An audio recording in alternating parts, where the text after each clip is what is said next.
Here we are for our week one power rankings for the VDL-V Create Season 7. And with me here is Matrix. Say hi. Hi guys. With that, I guess we can just get started into what happened in week one. Let's go. I guess first up, completely random, not at all my fault, but starting with my match against Gumi and the Rolled Gold Pretzels. I guess I'm sure I could talk about this match all for a bunch, but I'm gonna let you talk about it because you kind of have a little bit more of a perspective that's not me. Oh, you want the outside perspective, do you? Um, I thought it was a really good match. Up to that point, we'd had a lot of like 2-0 matches through the week, and there was the odd 2-1 match, but this being the premiere as well, um, it was super hyped that we ended up getting a three game match from you guys. Definitely lived up to the hype. And I felt like initially going into the match, Gumi's team was actually a little bit had a hard of a time against your team. Gumi's team is quite fast naturally anyway, but yours is even faster, so or at least on average. So for Gumi, he had to try and figure out a different way to like try and speed control you. And I don't know if it was the right decision to have done it, but he went along with the Trick Room Nihilego, didn't he? Yeah, like hard trick room. Um, I think every Pokemon on the team had minimum speed except for one. yeah, the I think that was the Rapidash as well. Yeah, Um, and he brought a lot of good stuff against you. He had, funny enough, he had the Absol, but he never actually got to use it. He had Choice Specs Absol with some coverage into your Mons. He had the Banded Rapidash with the Horn Drill as well. Um, Thinking back to like some of the players, what I really liked about his team is that you had a lead ready for like if you want to do Nihilego with Focus Sash or if you want to do Nihilego with Meteor Beam. Like obviously Nihilego was a huge threat going into your team, and if you were able to play around that Nihilego, you be able to control the match a little bit better because his team's a little bit more physical without that. And what I really liked is the fact that you went for I think it was like Icy to break the sash, and you went for an earthquake with the Lando, and it was Shuckerberry, and that Shuckerberry with a huge defensive stat allowed the Nihilego to live most attack, like most combination of attacks. So that was really cool from Gumi's side. Um, Obviously, that led on to his game one win, and then game two, I felt like you adjusted really well. Um, Knowing that that was going to be an issue, you went for the double earthquake lead with that Salmons and Landorus, and that put a heck of a ton of pressure on that Nihilego on the lead. Um, it was really helpful as well, knowing that the Nihilego didn't outspeed your team after that game one. So, like most of your mons that you might have been more worried about actually ended up outspeeding Nihilego, and just being able to move before it was huge, in my opinion. yeah. No, I definitely think that's one of the biggest things from the match was going into game one. Lego outsped or naturally could outspeed the vast majority of Pokemon I wanted to bring, but but they also could do min speed and trick room focus, which is what they ended up doing. And so it's definitely tricky kind of game one lead because Landorus underspeeds Nihilego naturally. And so, if I didn't do something that was fast, if it was just meteor beam, it could one shot my Landorus. And that's, definitely helped me game two and three prep against or like come up with a better game plan. Yeah, exactly. And I know most of your team, like I know you had a few mons count to live a meteor beam. I think you said the Landorus was able to live a meteor beam. Yeah, it should Um, have. Yeah. yeah, and like so you had that Landorus and Skarmory, I think that could live a meteor beam, but then the rest of your team get hit pretty hard for it. Um, so I don't know. I just felt like the way the games played out. Yeah, there was a bit of close calls in like game two and three, but went really well. Yeah, no, it was definitely a fun match. I enjoyed it, and I'm definitely happy to get the first win. But I think that's enough talking about my match. I guess we can go up to next, which is the Arcanines versus the Bulky Dragons. So this was one of many 2-0s. This one went in favor of the bulky dragons. So I guess what is your thoughts on this match? It was the game of the clef key. It was the Oh clef yes. key. Okay. Sorry guys for this. Like I remember watching the clef key as well. No, I thought it was really well played by DGS. Yeah. So Um, you go ahead. oh yeah. So I remember that. Yeah. So I know one of the big things that Dan's focus was the Lipard, trying to deal with the Klefki and trying to just disrupt the bulky dragons team. But Klefki having mental herb was a big deal. Its defensive typing was very good, especially into a lot of the offense that the Arcanines decided to bring. And so it was Mhm. actually it survived a lot of things, especially after having to get a light screen up. I think it took 3 flamethrowers from Special Dragonite, not a Dragonite, Dragapult. Um, and and then there's definitely, I think, game 2 there was a play um, that Dan was really thought they kind of lost the game on, where they had the opportunity to sucker punch and then decided not to go for it, and I think it ended up losing them on. Yes, I think I recall that. Yeah. I can't remember which Mons were on the field. I know Klefki was obviously on the field because Klefki But just seemed to stay on the whole time. well, yeah, so it was Dragonite, or not Dragon, Dragapult, Dragonpult was in front of, I believe it was, um, Gengar.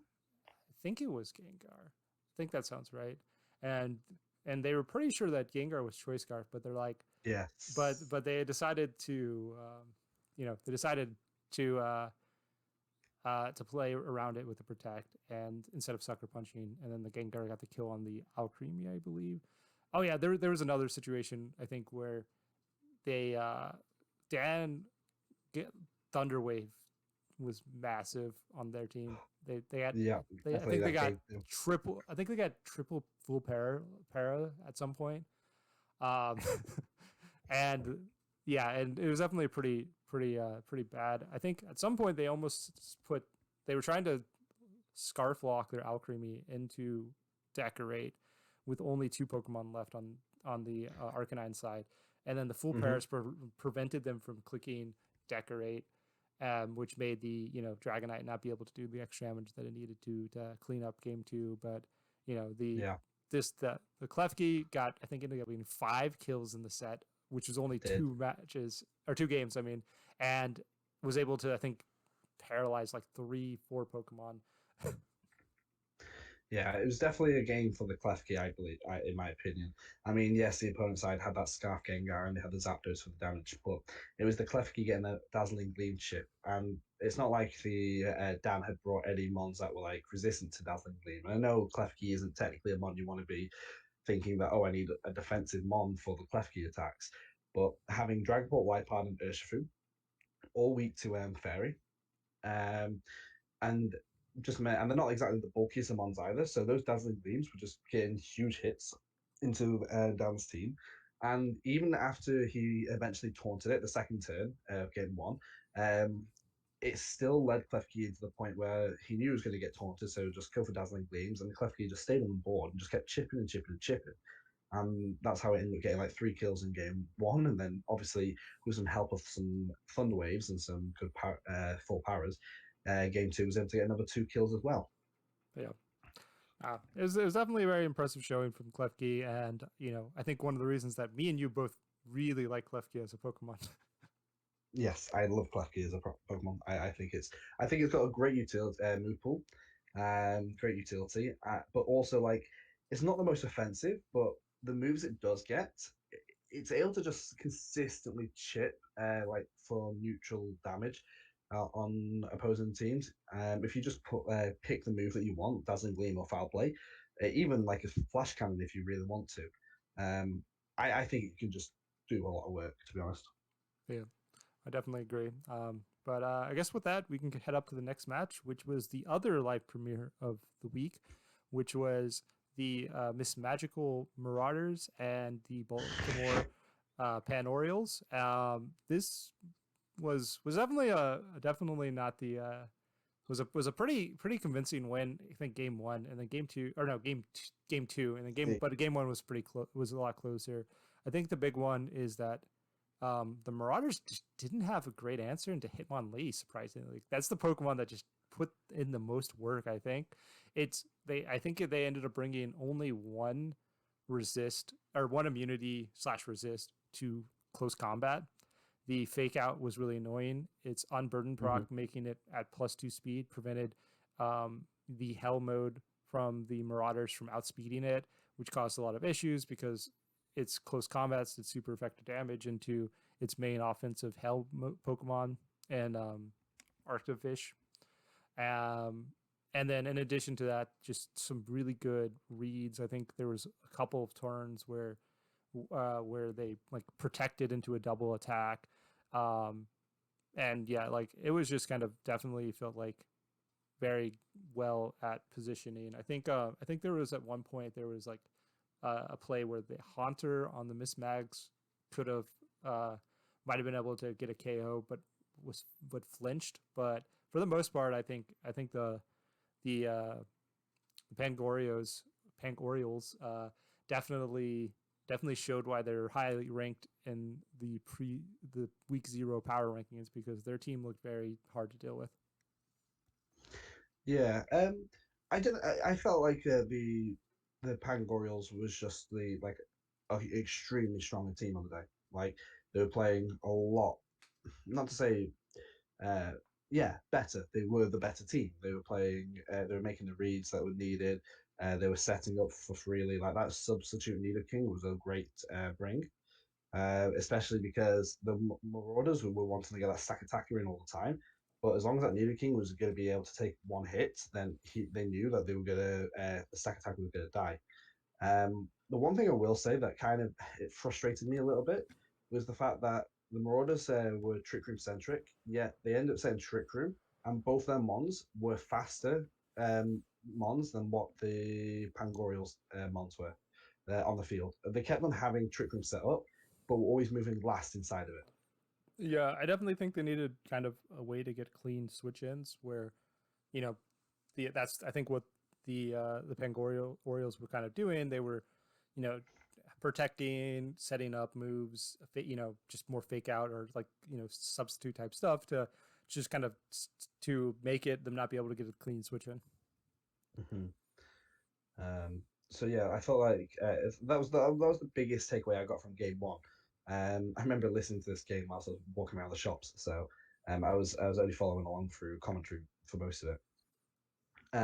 But so yeah, like game one, they're trying to position that stack attacker into a place, and they just were unable to do so.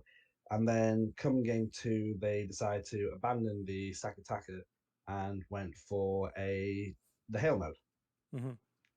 And I felt like they were almost there with it. In some places, they were almost there, but they were just the Pandas were just making the reads and really made them more on struggle. Yeah, definitely. It was definitely an interesting set. I definitely think that though Miss Mag lost 0-2, they definitely showed some strength, but definitely a good win for the Pangorioles. Very, very strong win. Very good win, yeah. So next up, we have your match against the Brisbane Blazekins. So do you want to talk about it, or should I start? You made me start on yours, so you can start on mine. Okay, so I think the biggest thing to kind of go with this is that the Blazekins definitely seem to be leaning towards expecting you to lean Trick Room. I think you and you leading heavy on your hell in game 1 and 2 with the hell lead as your main offensive threats definitely seem to catch them off guard and do a lot of work. The Mamoswine, which seems like a good answer into your hell team, because especially like with Thick Fat, which takes resisted damage, resist from ice moves, and does super effective damage into both of your ice Pokemon with ground coverage. Seems like it would be good, but your Arc Result having low kick and one-shotting it made it incredibly unfavorable, even though it seems like it should be favorable on matchup. And I definitely think that was one of the big things because they didn't, because like for the most part, the only real answer to your hell mode was just the ground coverage from the mammoth swine, but it just wasn't actually coveraged. And then I definitely think that your Incineroar was just really good. They definitely, you know, the choice to go with thick fat on the mammoth swine make your Incineroar a lot more powerful. And I think overall they just didn't have great damage into Incineroar that was not physical damage, and and then all their physical threats could be intimidated. Yeah. Um, as you say, like the whole, I knew going into this match it was going to be difficult. I knew Trick Room matches up well into this team, but because of it matches up so well into the team, I knew that would be where the focus of the Blazerkins prep would lie. So I felt unsafe bringing Slowking and kind of went for a hard read into what their prep would be, especially in week one. And I decided, okay, well, the hail mode does really well into them. And again, the only problem I was coming up with in prep was the Mammoth Swine. And so, with a little bit of help and stuff, I managed to find that the low kick was going to be a great answer to a low HP invested Mammoth Swine. And I expected quite a fast and offensive Mammoth Swine to be brought. I didn't expect the Choppleberry, so I felt pretty safe bringing low kick as the secret tech to try and deal with the Mammoth Swine. Togekiss being the only real issue for most of my team as well. The idea going in was lead Hail, have Incineroar to swap in and pivot, and have that Choice Scarf Heracross in the back, which goes in pretty hard against most of the team. Like as you can see, everything that they brought, Heracross has super like stab into. Except for Barraskewda, which is frail as hell anyway. I will say like the Hail was a really good lead up front. I understand them bringing the thick fat on Mama Swine because they wanted it to be a check for the hail mode, but because of the Blazerkins didn't have protect on most of their mons, I could be a little bit more aggressive and reckless than what I typically should have been, and I could have lost quite easily. If they had run, say, a different item on the Mammoth Swine that wasn't Assault Vest, if they had decided that Mammoth Swine wasn't going to be their hail mode check with the Assault Vest, then it could have protected or I sharded into me, and game one would have been theirs hands down because if I got a little bit reckless and I should have used Incineroar to mitigate the damage output from the Barraskewda and the Mammoth Swine in that first game. Um, so I definitely made some mistakes, even though it looked like a strong showing. I definitely could have certified my win easier without having to rely on a 1 HP survive from Heracross. But I was really glad that I had made Heracross quite bulky, even with the Choice Scarf. So, win some, lose some. But yeah, there's definitely a good set, and I think you definitely prepped quite well. And there's definitely a couple of plays I think that ended up making a little bit closer because I feel if you would have played a little bit more optimally, it could have been a lot more convincing of wins. But it was 100%. definitely a solid 2-0 and a great start of the season for you. But definitely showed some strengths on the Blazerkins teams because it didn't seem like it was super easy. Mm-hmm. I guess with that we can go to the next one, which is the SARS versus the Scraggies. This was one of our 3-2-1s, where the Scraggies won won the set 2-1. I guess I'll start. So this set was very interesting. If you watched my highlight video, you saw that there was multiple highlights from this match on the highlight video because I thought it was a very interesting match.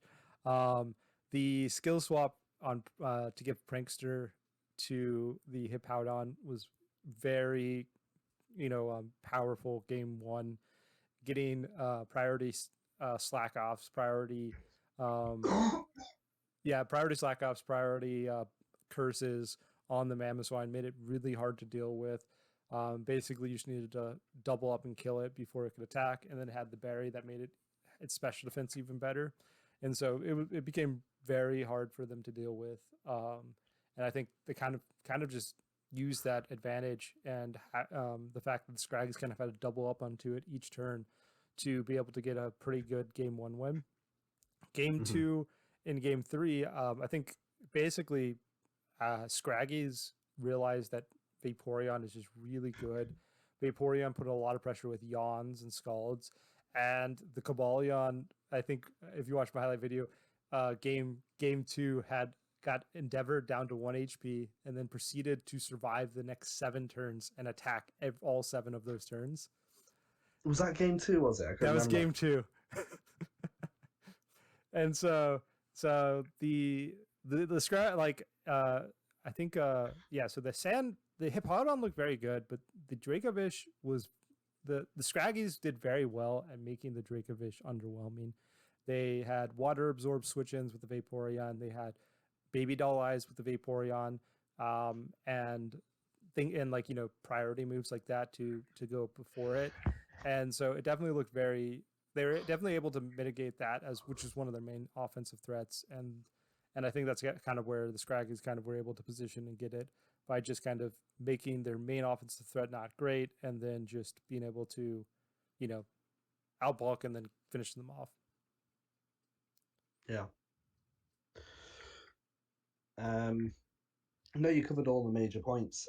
I do feel like the Swords should have targeted down the Cabalion sooner in that game too, just to start getting the KOs. Yeah, Because they really did leave it. They just left it too long. I mean, it was on 1 HP, and that whole they kind of wasted that Endeavor play that they used. Like it was super cool that they had the Focus Sash, the Endeavor, brought Cabalion right down to 1 HP, and because it's a Steel type, it's not going to get affected by the Sand Chip. So they just needed to dedicate a turn to just like chip it off and kill it. Just chip it off and kill it or something. Like maybe the Meowstic should have just gone for a side shot, get rid of it, or just something. But I understand that the Scraggies were putting on a lot of pressure. But I do feel like some of those Fisher's Wrens into the Vaporeon after they did the skill swap to remove the water absorb could have been just used to get rid of the Divine. yeah, Um, so yeah, there was a little bit of mistargeting there, but like it was a really exciting set. Like just to see how much work that Hippowdon was doing in that game one, and the fact that the Scraggies were able to adjust to it so well in like games two and three to really like disrupt what the Swords were wanting to do. well, yeah. Like yeah, they definitely saw the path that like the only real way they're going to be able to deal with it is yawning it and then being able to deal with it over multiple turns, and it worked perfectly both game two and game three. So with that, let's go to the next one, which is Rebellion versus the Trixie Tricos. The Tricos won 2-0 in this set. I guess I'll let you start with it. What is your thoughts on this set? Yeah, so like the Tricos did a really good job of positioning Vileplume and Sunmo with Ninetales. They got that nasty put up in game one on a really good read that the opponent wouldn't be attacking into it. And then put Ninetales into a really good place to be doing big heat waves and stuff in the sun. Um, which even though they had like Entei and Suicune, there was also I think the Ninetales was running Solar Beam. I don't remember off the top of my head. No, So they're just I don't think so. I think it was Nasty no, I Plot don't think it was. Protect double fire move. Yeah, like even though like then in the Suicune's a bulky mon and it resists, like those heat waves were still chunking both Entei and Suicune because of it was at +2 in the sun. Um, and to be honest, the Tricos had quite a commanding game one, thanks to that Vileplume and Ninetales. Um, Stork only just making an appearance at the fight in the very end of the game. I do feel like the recurring theme in both games is that Suicune was really in like setting Tailwind and it didn't seem to have Tailwind. There was a few instances where it'd been really nice for like Suicune to get that Tailwind off. I understand that they had the Raikou with the Rain Dance, which was cool, but it was just always out of position and just never able to fully utilize that piece of tech. Wherefore the Suicune was around a lot longer and would have been nice to have seen it from the Suicune. Um, but also like a few times the rebellions went for a calm mind or something here or there that just kind of was a bit pointless and probably could have been better used to have like gone for an attack on that them turns, like KO the Vileplume or just chip up down.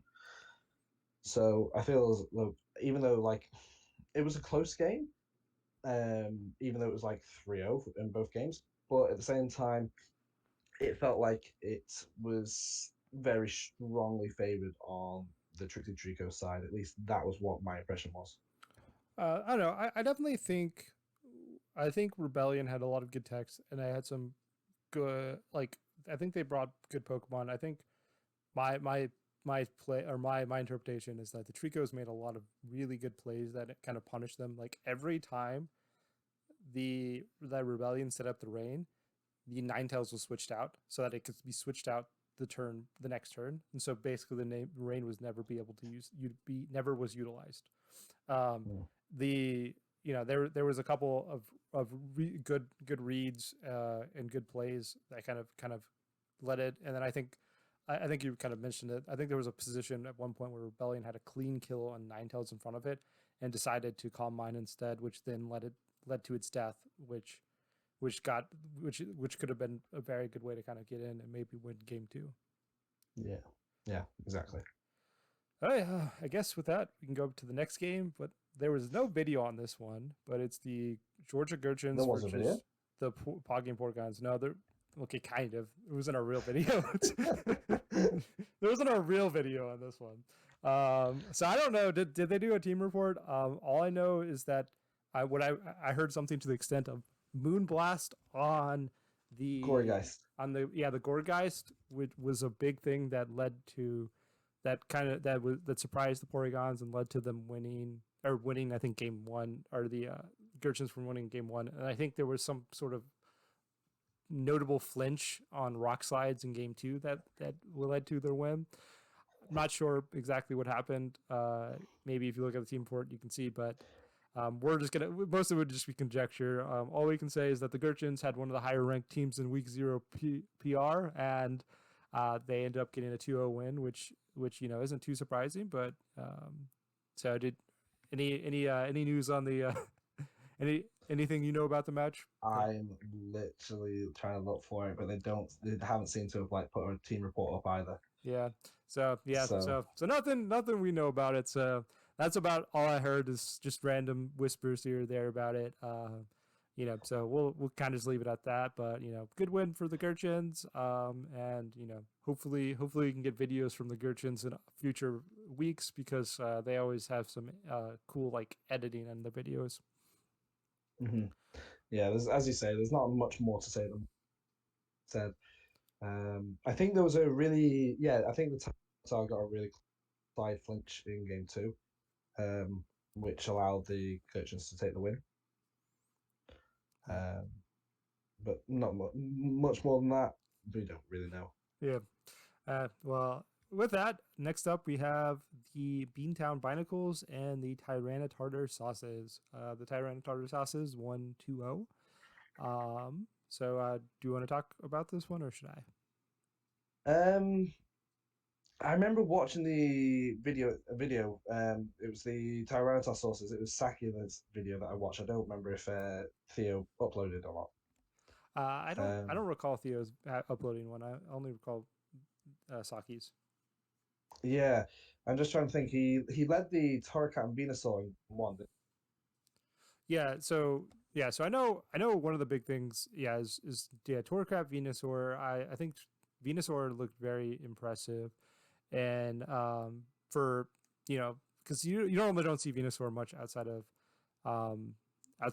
the sun, but I think the big one was that a lot of good positioning on the Tyranitartar sauces and a lot of good reads game one. I think there was a position where it was a protect that the Binacles doubled into. I think it was on the Venusaur, I think was the protect. I think it was the Crawdon. Crawdon. Okay, yeah, you're right. It was the Crawdon. And then I think 2 turns later, the Binacles protected and Saki doubled up into the other slot. And those were major reads that led it, because I think that the Binacles were definitely winning game one. They got a pretty early kill, I think, with their Nidoqueen, and they kind of were in a pretty good position until those back-to-back reads. I think I heard I was talking to the coach of the Binacles, and they said that they they thought that um, oh my gosh, the Oh, Crawdont Crawdont was choice was banned. choice. Yeah, they thought it Yes. was choice banned because when they were checking the damage calcs, Intimidate automatically accounts for it on those Yeah. damage calcs, and Yeah. so they thought that at -1, or basically they were calculating at -2 instead of at -1, Yes. and so they're like, this only happens at and that, and so they made the read that, oh, it's banded, so I can double up onto it. Even if it kills one of my Pokemon, I'll get the kill on Crawdont because that's the main offensive threat. But they ended up hitting into the protect, and that ended up losing it. Game two, I think the big one is the Dunsparce. Uh, the Dunsparce with Amnesia Roost just puts so much pressure on the Binacles that they felt it looked like they kind of felt that they needed to double up on it over and over and over again, Yeah. and that gave the Sauces the opportunity to get a lot better, a lot better, damage, and kind of winning these positions with with the bulky Dunsparce. Hmm. Yeah, no, Dunsparce put in a lot of work with that Amnesia Roost set, and it was living a lot of attacks just on the sliverest of hells, and then it was able to roost back up. Um, and it was really good with the Amnesia being able to offset that Whimsicott Fake Tears. So, but one of the things that I really liked about the way Saki played is that there was a lot of scenarios where he could easily have just gone for a fake out into the Whimsicott or something like that, and he chose to always like fake out the opposing mon, expecting the protect from the Whimsicott, allowing him to get an extra, like basically a free turn, Mm-hmm. which I thought was really smart. Like he was reading the board really well. Oh yeah. Um, No, I definitely think that's kind of what ended up coming down to the set. I think the set was incredibly close, but I think that all the like kind of reads were favored by the Sauces, and that's kind of what ended up happening, or came coming down to the difference. yeah. I'm just trying to think if there's this. I think was it this match that I knew. I think I knew the result of this one before I actually watched it. But I was just trying to think if there was a point that if it was this one that was where I wasn't sure if they were going to win or not, and then all of a sudden they just come out of nowhere and start to win it. But Oh yes, definitely this one. I thought the Sauces lost game one 100%, and they got out of it somehow with I think the protect, and then like the two consecutive turns of reading protects properly. mm, yeah, So with that, let's go up to the next one, which is the Drowsy Dracozolt and the Bolden Bashers. So this one was a 2-0 in favor of the Bashers. I guess I'll start. The Bashers definitely, their main plans for the most part seemed like to just outbulk the Dracozolts, which the Dracozolts team is very bulky, and so I think the Bashers kind of said, I'm going to exploit your lack of major offensive threats and kind of set up in front of you or have really bulky Pokemon. And not the Azelf, the Uxie. Uxie, and the Clefable were just very hard for them to deal with. Um, and they also, and it was very like a lot of well positioned. There's a lot of, it was a very slow and switch oriented game. It was very, it was very like slowly gaining advantage type of game. There wasn't massive blowout turns for the most part, Yeah. and it was just kind of, leftover, slowly gaining up leftovers, protects, calm minds type of game. Yeah, no, the only times really that there was like a blowout turn was on those turns where Salazzle's on the field, where like game one, there was the fake out and Salazzle got hit by that psychic by Yuxi, and then game two, um, it wasn't completely over for the the Dracosalts, they still had somewhat of a chance. And then all of a sudden, you see this Spectre just reveal the Mudshot and just completely obliterated the Salazzle on that turn. But no, there was this wall of Clefable and Uxie that the Dragzolts just couldn't beat past. Um, but a lot of what I felt the issue was is there, as you said, there was a lot of a switching game going on between like both Guma and Masenko like to switch and reposition. I felt like Guma was probably getting um, the better trade off during these switches in this game. And I felt like there was a lot of times where Masenko should have just gone for the damage, just trying to chip them. As you can see, like game one, they got 4-0'd because they just weren't able to chip the opponent's team, possibly because they were trying to switch too much, or instead of just going for damage where they could. At least that's how I felt watching it. Mm-hmm. Um, yeah. Yeah, no, definitely. I think that this match definitely felt like the Bashers hard predicted what the Dracosalts were going to bring, and they definitely, with that, kind of had a very advantageous game plan. Mm. And that unaware Fable was tanking those +1 meteor beams. Yeah, that too. It was, Anyhow, and to be fair, game two, there was a lot of times where the Politoed or the Amistar, they were so close to getting the KO on the Basher side, and there was like perfect EVs from the Basher side where they were just living on like the sliverest of health oh you'd see yeah, in Cliff and then the Fable. life dude giving up the extra Oh yeah, HP. Yeah, that definitely was a hard match for the Dracosalts. But with that, talking about hard matches, we get the next one, which is the Cambridge Camera-Ups versus the Coffee and Smokers. yeah, this Um, one. everyone, I'm positive everyone knows this match. Even if you didn't watch this, you know what happened in this match. This is the match which, so the Camera-Ups ended up being very leading on their Gothita or Gotharita or what I can't remember the middle form of Gothitelle.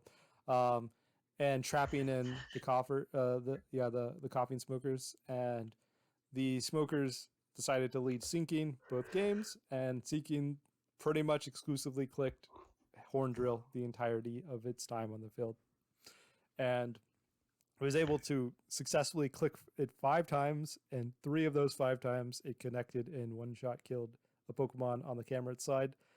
It definitely like the I'd say the somewhat sad part of this was that the Cameras, though they didn't have necessarily the most offensive team, they definitely weren't like stalling. They were just kind of trying up Trick Room and then get our offense in with that, and so they definitely got a little bit unlucky because it wasn't like they were like setting up like you know like iron defenses, amnesias, stalling Yeah, out type of stuff. they were just using the natural bulk of some of their mons like Arachnid and Magnezone that was naturally bulky and Hitmontop disrupts the physical offense of the opponent's side. Yeah. And so so it wasn't like they got punished for being set up, but yeah, it did pretty much every single one of those horn drills mattered, and I think that if any of them didn't hit, they probably would have led to the Cameras winning. Um, I think the big issue that happened was the Cameras they messed up on their set for the Magnezone, and they intended it to be sturdy, but accidentally gave it, I think, Magnipold or Analytic instead. I can't Yeah, remember which one. And if it was sturdy, I think they probably win game 2, because then the one hit KO move is nullified, and the coughing smokers just kind of waste their entire turn clicking that, and the Magnezone would have then been able to probably deal well into the Gyarados. yeah. The thing is, I was like, I can understand why the drill, like as much hate as it was getting. The problem is that you're going up against a team that has got Shadow Tag plus like a Rakrid or something, and they're really bulky mons. And if they had the Seeking there to protect the Gyarados from like Lightning Rod, but were out of position, well, what's the Seeking really doing? And if the opponent's going to be using Shadow Tag to trap their mons, and it's kind of on themselves. They've got the Shadow Tag to stop the opponent from switching out. So what else is the Sea King going to do? Just sit there and do nothing? No, it's going to go for like it might as well just click a horn drill here and there. Yeah. And that was basically what was happening every game. Like Gothorita was on the other side, not really providing anything offensively. So you couldn't the camera ups couldn't remove the Sea King either. So like they could have easily have made, in my opinion, switched out the Gothorita and then gone more offensive into the Sea King rather than just trapping the opponent's mons on the field. Like they had a Sea King Spritzy lead in one of the games, which is literally the most passive thing I can think of. And I felt like the camera ups could have been a lot more offensive into that type of lead. Like they could have taken advantage of the fact that the opponent, although having one of the most offensive teams in the league, was leading incredibly passive. Yeah, I definitely agree with that. But definitely a memorable match, and hopefully, both the teams can I'd see past this match because I'd say I'd say this match is though Polarizing. yeah looks is definitely a match that most people just want to forget about and move on. So hopefully it works well for both of these coaches. But with that, let's go to the next match, which was the Old English Ice Cubes versus the MK Mimikyu. Um, so I Some guess really good tech from this match. yeah. This I definitely liked the text from this match. What I guess I'll start. I know game one. I definitely feel like the Ice Cubes had pretty much an optimal turn one. They were able to force out Hatterene with their Obstagoon and get it to +3 attack, which is an amazing turn. Getting rid of the biggest offensive threat on your opponent's team and getting +3 attack, but they ended up really not being able to use it to any meaningful advantage. I don't even think they attacked. I feel like They didn't. I think they They never protected, attacked parting with it. shot it out, right? Yeah, I don't remember if they parting shot or power swap. I would imagine they parting shot, but they literally did the parting shot reverse play, with the magic belt. Brilliant turn one. Then they went for the obstruct in game two, hoping to get a bit of chip with Slowking Gala. And then I think they had a great turn one, and the game two, like their turn, sorry, they had a great turn one, and then their turn two was a bit misplayed. And then that led to Obstagoon basically getting all those benefits at the start, but never really using them. Yeah.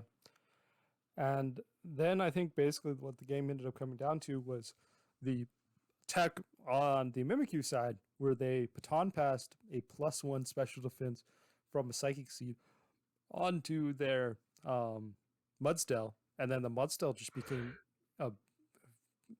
incredibly difficult for the Ice Cubes to deal with because it had +1 special defense, and then with its stamina ability, got up to I think +6 defense, and so it just could not. It was just hard to deal with, and it also did good damage into pretty much the entirety of their team. Yeah, it was really bulky, and not only was it had baton pass into the +1, it was also holding Passion Berry, Yeah, making Milotic's water attacks whenever it wanted to actually attack. It just did nothing. yeah, no, definitely. And then I definitely feel like there the match definitely came to a position where I feel like the Ice Cubes were kind of forced to switch out a lot, and Yeah, the Mimikyus kind of were able to abuse that and have some Pokemon that might not be the bulkiest be able to be very hard to kill because only one Pokemon on the Ice Cube side was attacking because they had to switch out because of positioning a lot, and hmm and then eventually they kind of got down to just the Milotic versus the world, and Milotic was not going to win that.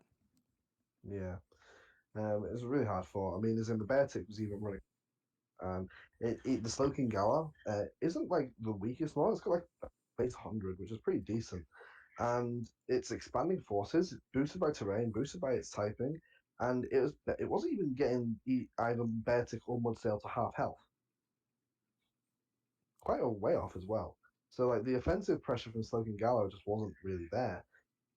It was there to imprison the Trick Room, which it did really well in game one. Like I say, if indeed it had gone for that fake out, if it indeed had gone for the follow me. But I do feel like maybe game two, the Slowking should have been switched out ready for the Hatterene later on. Because Slowking's always going to be moving before Hat. inside Trick Room, outside of Trick Room, and then he could have repositioned a little bit better offensively, maybe with Malotic or something for the Mudsdale a bit earlier on, before it got to quite as a threat as it was, and then maybe Obstagoon could have gone for that, just go for those +3 knockoffs here and there, and just by chance would have got rid of the Passion Berry. But Mhm. it's definitely like it's easy to say in hindsight, like that's how maybe it should have gone. But the tech from both sides, it just seemed that the MK Mimikyus just out tech the Ice Cubes this week. Yeah, and I like they also I think positioned pretty well because like the Ice Cubes brought Tapu Koko and then just never had terrain control. I think at any point. Mm. But with that, I think we can go to our final match of the week, which is the Melmetal versus the Warriors. So I guess you can start if you'd like. Oh, this is that one, isn't it? I was just trying to think. We're having game one. Yes. So the Nintendo Melmetals, I've obviously got this team which you would expect for it to be a bit more Dynamax based. I don't actually think I finished watching this game. I think I only got through halfway through game two, so I just realized now. So I'll only talk a little bit. But one of the really funny things I found from this game is that first turn from the Warriors, where they went for the with the Rotom versus Jellicent, and I think it was Diggersby on Yeah, Diggersby. the pretty safe for the Rotom really on that field. Like could have done really anything there. Um, and the Rotom Heat, it was with Frostos, wasn't it? And the Rotom Heat went for a choice scarf trick into the Jellicent to, lock it into the Trick Room or something, or um, which the Warriors thought they were going to do. And then it was only the afterthought, the moment they clicked the moves in, that it occurred to them that, oh, what happens if this Jellicent's choice scarf water spout? And it turns out he tricked the scarf onto the Jellicent and got a scarf back in return. And I found that really funny because then the Jellicent gets off that huge water spout, KO's Rotom, gets Frostos really down weak, and was just lucky that the Diggersby went for a normal type move that turn. Otherwise, the Warriors would have just lost both Mons off that game one, that turn one play. I mean, they proceeded to lose the first set, but like if the Rotom Heat had just gone for I don't know an electric type attack plus the Frostless going for their triple axle, which would have been nice if the Frostless hadn't have missed the triple axle as well that first turn. It would have been a hugely different opening to that game. Yeah, You'll have definitely a to hilarious talk game about one. the others. But yeah, but that was definitely a very very interesting game one. Technically that wasn't the that technically wasn't like the end of game one, but it definitely took such a big commanding position after that. That I definitely think that it made the game very difficult for the Warriors to win the game one. The what's it called? The I know the Wheezing put in a lot of work game game one. It was able to kind of deal with the Edelgoss's cotton down ability, and it also I think ended up getting like 3 kills. Mm-hmm. And It then is. game two, the Warriors are the Melmetals I think led Wheezing Gigas, and I believe the Warriors led Inteleon with Hydro Cannon and ended up one-shotting Wheezing on turn one, and then Oh wow. immediately making the Gigas go down to slow start, and that just completely gave them a commanding position early on. Mm. And with that they kind of were able to kind of get into a position where they were able to kind of have a pretty good win there. And then I know game three was another game, was like a very interesting game where the Rotom just kind of went off, and this they the Melmetals kind of were focused on Celesteela this game, and Rotom killed that. The Frostlask ended up killing like their early Jellicent lead, and I definitely think kind of after realizing the choice scarf was on the Jellicent, the Warriors definitely adjusted well and were able to kind of answer all of their major threats with leading on their fast offensive months early to punish some of the leads that the Melmetal's were doing. Yeah, I definitely feel like learning that it was Choice Scarf game one actually made it easier for the Warriors to come back from in games two and three because I felt like they were a lot more prepped to deal with those faster leads than they would have been going against them inside Trick Room or something. Yeah. Anything else, or should we go to our rankings? Might as well go to the rankings. Okay, so starting at number 24th, we have the Pogging Porgons. Pogging Porgons, I think, were 23rd ranked team, and they lost 0-2. We didn't get to see their match, so there's not much to talk about, but they were ranked pretty low in the week 0 PRs, and then they lost, so not too surprising. So yeah, just stop me if there's any one you want to talk about specifically, but if not, I'll continue down to number 23, which is Go for it. The Camerups. So the Camerups did make a trade going into week 2. They got rid of their Shedinja for this Fletchling. So definitely, Tailwind seems pretty useful on their team, but it doesn't help with their rock weakness. So so a reasonable pickup, but not amazing. The Camerups, another team that were pretty low on the previous power rankings. They lost 0-2. And the match, the horn drill. So we didn't really get to see too much of them of them on like a more standard match. So it's kind of hard to say how to like say like how well they did because the hacks kind of prevented us to see like them playing. The game was cut short a little bit. Yeah, exactly. And so it's kind of hard to like say, oh, they might have lost, but they had some good plays. It's like, yeah, we saw like all the possible good plays were kind of shut short. Yeah. So next up, we have number 22nd is the Drowsy Dracozoids. The Drowsy Dracozoids did make a trade for week 2. They replaced their Rapidash for Mr. Mine Galar. No, regular Mr. Mine. Cantonian. Yeah, Cantonian. I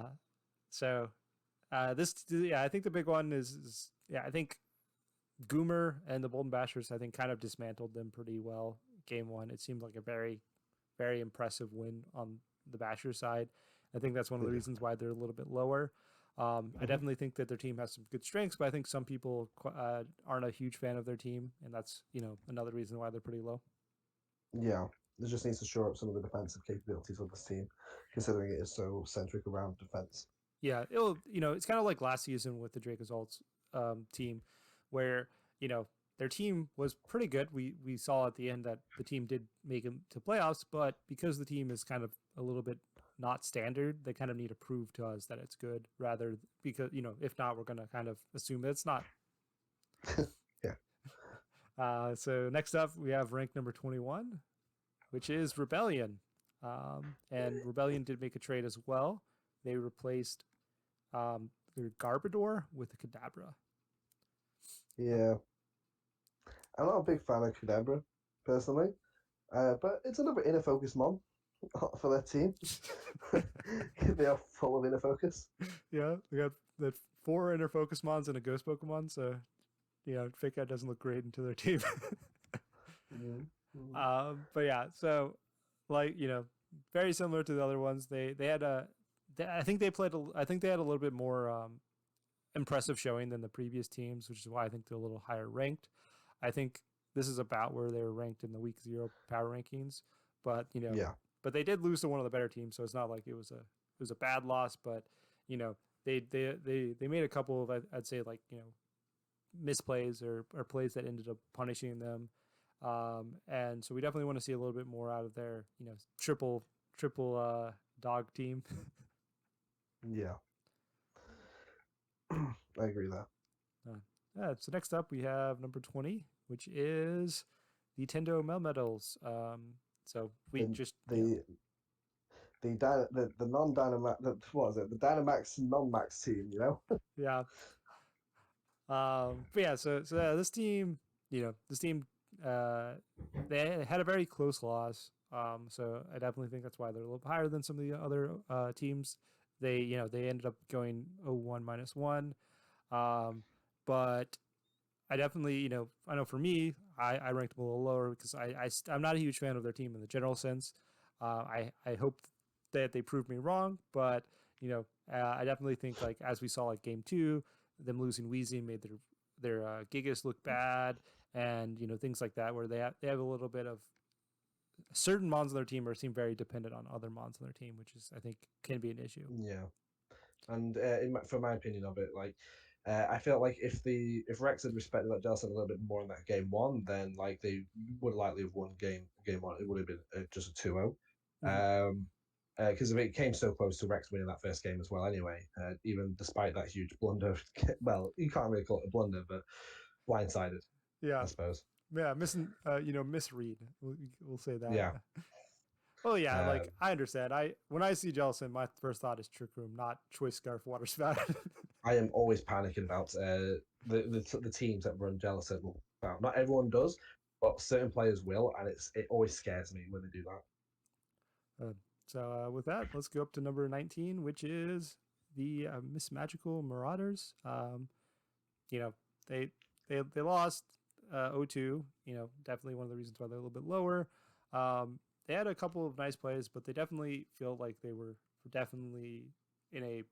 They felt like they had not the best matchup, and it felt like it was a little bit difficult for them. And so I think the big reason why they're 19th rather than maybe like 14th, 15th, or 14th, 13th is that we need to see a little bit more out of the team because they seem to have like kind of be countered to a certain extent. Yeah, I But agree with that. I personally do like the team though. I think it has some strength, and so I'm excited to see them do some work in the upcoming weeks. It's not going to give you any spoilers, but they did play their week 2 match, and it was very interesting and fun match. Agreed. So, anyways, continuing on, we have number 18, which is this South Croydon SARS, who South Croydon Souls, yeah. yeah, also -2 or Oh, the -1. minus one actually. I did try and just change it on the slides. Then I Oh, wasn't sure if it'd come through. oh no, didn't my bad. Yeah, so they're 0-1 -1. Yeah, because they had the close match against the Scraggies. This was a Yeah, very close match, really really tight. Definitely think they're one of the more impressive teams that have lost based on their performance because of how close the set it was and how terrifying Meowstick was. I think that maybe if they would have let a little bit more on Hip Out on games 2 and 3, they might have been able to get there. But definitely was a fun and close set. what I really liked about this set compared to some of the others is that it was one of the few losing teams that still got to show off a lot of the tech and stuff that they brought, and still had a few commanding moments within their matches. Yes, definitely. Yeah. With that, let's continue up to number 17, which is the Old English Ice Cubes at number 17. Mm-hmm. Um, so this is definitely a team that I probably would have switched with the SARS because I think the SARS had a little bit more impressive of a week one, but I think the Ice Cubes were a little bit higher ranked in the the like team Week ranking. 0. Yeah, week 0 team ranking, which I think is one of the big reasons why they're higher. Because I think the Ice Cubes were in the top 12 in the week 0 or around 12th. Um, you know, they definitely had some nice things. I think that there was maybe a couple points where they could have maybe pushed pressure, maybe gotten there, but the cool tech from the SARS definitely I think led to the match not going their way. Not the SARS, For the the Mimikyus. Mimikyus. Yeah, I'm just thinking that's the about the thing. SARS because we just passed the SARS. Yeah, that's fine. Um, Anything else on? No, I mean, as in, other than maybe the fact that they also had what was considered a higher ranked opponent in week 1. Oh yeah, So, that too. Uh, Anyways, continuing on, we have number 16, which is the Alexandria Arcanines, who had their loss as well at 0-2. I think the Arcanines, a lot of people like them, including the including Dan, the coach of the Arcanines, who's on the PR committee. Yeah. But yeah, I think they definitely the match they lost 0-2. I think that there was a couple. I think that the loss was not necessarily associated with their prep or their team. I think that if they played a little bit cleaner or if they had a little bit better luck, they probably could have gotten there. And I think that's one of the big reasons they're not lower than this and why they're kind of in the middle of, reasonably high in the teams that lost. Yeah. I personally think that the match highlighted a few of the flaws of the team. Where if you get it's true, if you get 1-1 that counters their top, then it kind of becomes hard for the rest of the mons to make up the difference to win. That's fair. Well, I get to play with them this week, so I'm excited to maybe abuse these weaknesses myself. We'll see. So anyways, Rank. oh yeah. So next up, Yeah. Sorry. So yeah, next up we got rank 15, which is my opponent from this last week, the Brisbane Blazerkins. They obviously lost 0-2. They have made a trade for one Lake Spirit for another. So they've removed the Azelf and replaced it with Mesprit, which I think is a slightly better upgrade, to be honest. I mean, the team's already got like a lot of fast offenses, and like Mesprit, it has a decently like 105s in its all of its four stats. So it provides that bit more bulk that Azelf lacks, but still hits some good offensive um, points and can do the role that Azelf that they wanted from the Azelf. I actually think Yuxi would have been such a good mon for this team, but obviously that's elsewhere. yeah, definitely. Yeah, and the Blazerkins were definitely one of the higher ranked week 0 power ranking teams. I like their team. I like their improvement from their trade, and I also think that the match was a fun and close match from y'all too. Indeed. I guess we can go up to number 14, which is the Beantown Binacles, who also made it a trade. They actually got 2 new Pokemon, and Galarian, Darmanitan, and Surfetched. I can't remember what they dropped for these 2 Pokemon. They dropped Dusknoir for the Surfetched. Or no, for the Darmanitan. And I'm trying to think what they had in that other slot. I don't have. Oh, actually, I can quickly check some transactions. But They had the Durant. Okay, yeah. So they traded some those 2 for these. I don't know. I think they had a pretty good showing for the most part. The the Whimsicott, the Nidoqueen did a lot of work and seemed quite powerful, but good positioning, good reads on on Saki's team kind of got them through it. Um, I see some of the justification of the new trades. Any thoughts? Yeah, I think the new trades are just to try to increase some of the physical pressure from the team. They relied a little bit on the special side and like some inaccurate moves. Like they already had one hustle on, so Durant was always having to rely on hustle. So I think Galarian Damatan with the tailwind that they've got is really threatening. Plus they've got a fire switch in Heatran, so I think that's pretty good. Mm-hmm. And then the Surfetched provides like some cool priority, like first impression stuff, which could be used to help threaten some of those psychic types that Nidoqueens like going up against.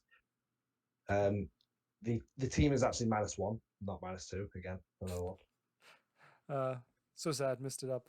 But it's okay. They had a close. No, they are -2. They lost 0-2 to Saki. Are they -2? I could have sworn they won one. No. You're messing with me this time. I'm They are messing up. -2. Jesus Christ. Saki won 2-0. My bad, guys. My bad, guys. But yeah, no, it was fit that out. Now it was a. I thought it was a really good showing from the Beantown Violence, to be honest. Well, yeah, but I think that's why they're as high as they are. They definitely, as you saw, their 0-2 loss was so close that one of us thought it was a -1. But yeah, I think they had a good showing. I think they played well. They I think one hard read on this and Saki away from winning a game, and then possibly they could have won the set. But with that, let's get up to number 13, which is the Coffee and Smokers, which is the lowest ranked team that won. I think this might be a little bit lower than it probably should because I think Otto ended up ranking them very low. But for the most part, I think people want to see more of them. Their actual good gameplay. I think a lot of people felt like they had some reasonable plays, but I think a lot of people thought that the game seemed very decided on you know horn drills. Yeah, like it would have been nice if the game itself wasn't really much to take away from because of so much of it was decided. Like I mean, 3 out of the 8 KOs came from horn drill. Um, so it's very hard to decide like the actual skill from either player, just because of the amount of RNG involved in getting those KOs. Yeah, I do think that game one they did a pretty good position where they were able to get up multiple dragon dances with the Gyarados, Yeah, and that's cool. so I think that definitely showed a little bit of their strength. But I think the idea is just we hope to see the future sets a little bit more of some more gameplay, see how they run, because they're also a new coach, so we also don't know much about them outside of this exact set. Yeah. So with that, we go up to number 12, which is the Rolled Gold Pretzels, which I believe are the highest ranked team to lose. They were. So the Pretzels were very high ranked previously. They had a very close set with me. And just I'd say it was the closest game of the week, to be fair. Yeah, probably it's probably the closest set of the week. I definitely, when I ranked them, and I think a lot of coaches ranked them, I don't think we really ranked them as a loss. Really, I think we ranked it as kind of like a neutral. Because because of how close it was, especially because I do think I had the team advantage, and so giving it as close as it was with what I'd say as a disadvantage on the team matchup definitely showed some strengths on Gumi, and who's also just consistently one of the better coaches in the VDL as well. Yeah. So, and then directly above them is myself at 11. So basically, which I think it's fair. I personally ranked as inverted, where I thought I ranked myself slightly below them, but I think we're probably should be ranked right next to each other because I did the same. Yeah. So I think we should be ranked right next to each other. I think I'd consider as oh my bad. No, wrong way. Sorry. Sorry, you might have seen little spoilers, but yeah. So I understand on computer. But yeah, so I think this is fair. I think I rated myself a little bit lower, but overall, I think it's a fair point to be slightly higher than the team I beat.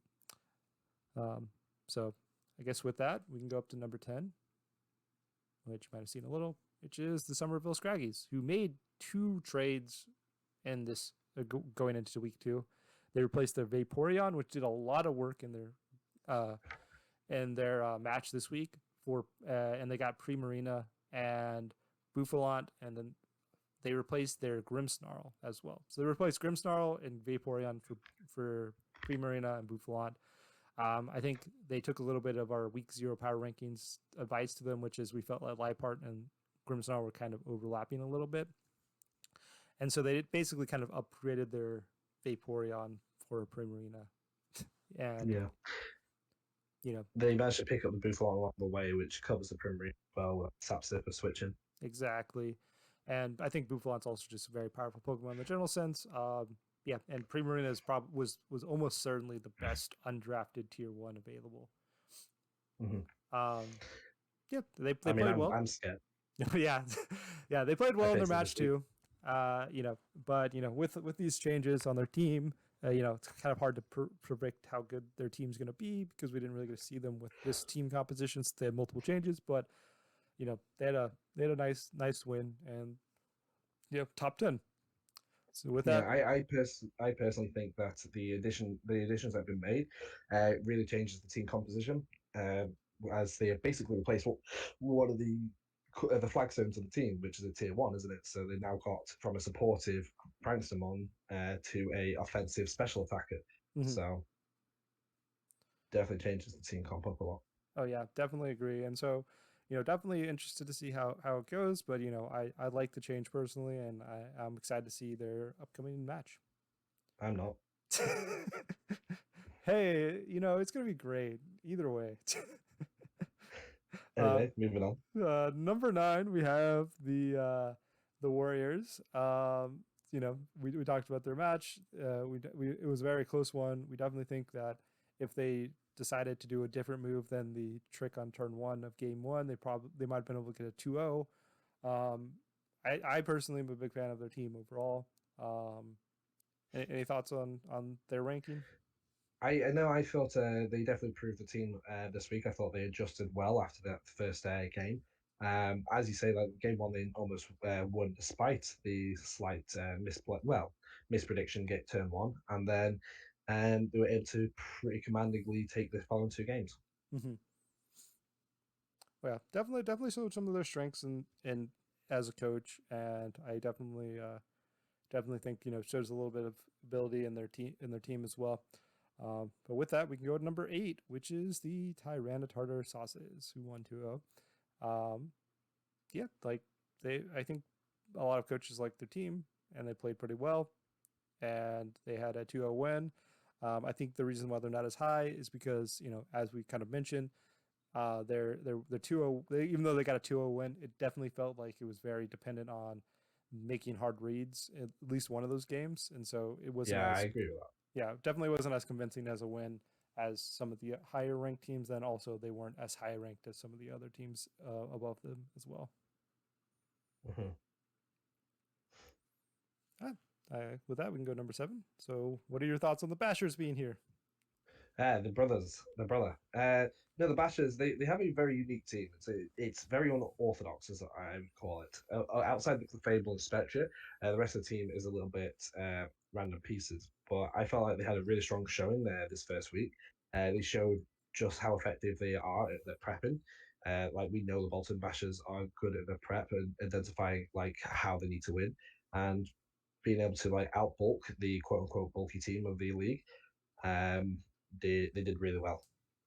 Yeah, I definitely agree. I definitely think definitely showed some of their strengths as a coach and some of the things they can do with their team, and excited to see their future matches. Mm-hmm. So up next we have the Mimikus at rank 6. Um, Yes. so yeah, so I personally ranked them a little higher than this. I like their team. I thought they had played very well and prepped very well and had a very convincing win. So I personally ranked them higher than this, but I ranked them exactly this spot. okay. So why do you think they're at 6? Oh, instead of I higher? thought it was. I'm still not a huge fan of some of the aspects of the team, and that's probably why I kept them at where they were. And I think this is actually the exact rank I gave them in week zero. So they did shift for me, like they did what the team can do. Some really cool tech on the team as well. I'm not taking that away from them. Like I've got nothing bad to say about it. They played really well. But there's just for me some of the teams above had just as good wins, but also I just prefer the team compositions better. Fair enough. Definitely can understand that. And with that, we can see the team above them, which is the Bulky Dragons. Mm-hmm. Yeah, Bulky Dragons had a very good win against the Arcanines. The year Klefki did huge work. I think that, definitely, I think they were fairly high ranked week 0 power ranking, and they're a new coach. And so, how them playing as well as they did week 1 definitely says, okay, we rank them because we think that, hopefully it shows that how that they're a good coach in the general sense based on how well they played this week. Yeah, no, and I really love Klefki, so I'm going to keep asking for it each week. uh, It's super annoying to see that the Klefki did so much work for him this week. It's like, no, it's a bad mon. Give it away, give it away. No, no such luck. uh, it's okay. I'm sure eventually. Well, but yeah, no, I think that's basically it. They're a fairly high ranked team and they played pretty well, and hopefully they continue playing well in their future matches. Up next we have number 4, which is the Me. yeah you So why are you ranked so high? I personally did. No, You ranked me at 6. You ranked me at 6. I think I did actually. Yeah, you gave me a decent rank. uh, I didn't even give myself the highest. Like this is coincidentally where I rank myself. I'm not gonna lie. I don't often like ranking my teams that high, but I don't know. I felt like you can talk.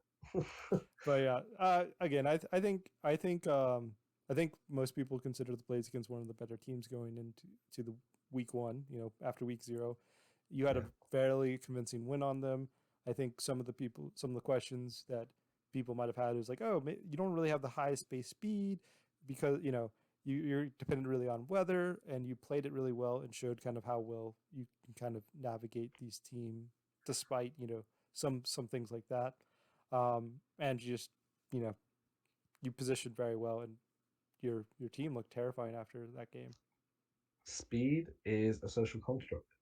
The second slowest team in the league outsped the second fastest team in the league. So Exactly. take Because take that how you will. well, yeah, you didn't even use Tailwind either, which is funny. Basically. But so yeah. So anyways, with that, I guess we can go up to number 3, which is the Georgian Gurchins. The Georgians did make a trade. They replaced um can't remember, something with gold bad. Um yeah, can't remember. We also didn't see their match. I got the transactions. Yeah. They replaced Lanoon with Golbat. Okay, yeah. Okay, cool. That's fair. Lunoon definitely seemed a little awkward. Didn't seem particularly uh, great on the team. Goldbat, you know, sets up Tailwind, Ground or immunity. not Tailwind. No, it doesn't. Yeah, it doesn't set up Tailwind. Yes, it's just it helps the ground resist. I think a ground That's weakness. basically all I can see this mom doing. So it doesn't even get access to like Hyperfang or anything anymore. Yeah, It's literally there for like decently. It can. One of the things I like about Golbat is that it's got inner focus. It's a decently strong Brave Bird and got U-turn pivots, and yeah, that's about Golbat's usage. yeah. I think just ground resist or immunity, it seems important for the team.